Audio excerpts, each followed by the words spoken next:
Hey dreamers, it's Friday and thus it's time for another Dreamside making of video. Today I'm going to show you something kind of cool about the images that I paint digitally. A lot of times people ask me questions about how I get this painterly texture in the images. You can see how I've got these sort of watercolor textures like this. You can see the splotch right here.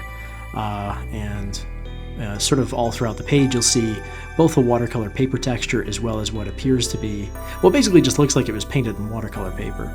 If you really examine it though, you may figure out that some of these marks don't really line up with where you would actually paint some of these washes.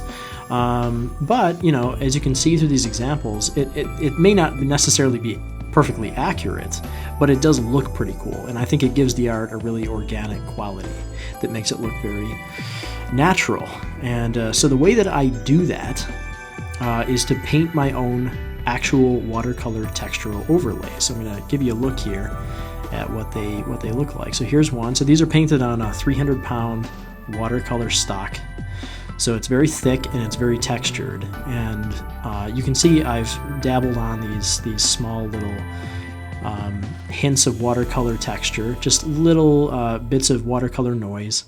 And what I do is these get photographed into digital format, and then I use them as color overlays on top of the work. I'll usually use a desaturated version of this because I don't want to necessarily add color information to the pieces, but I do want to get that texture.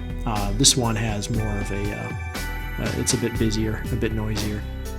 And then this one has got some brush strokes in it.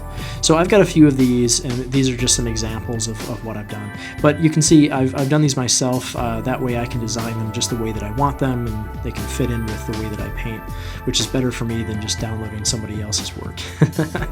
And also it makes it all mine. Okay, well anyway, hope that gives you a cool little look at something neat regarding the Dreamside artwork. Thanks for watching, and we'll see you next week.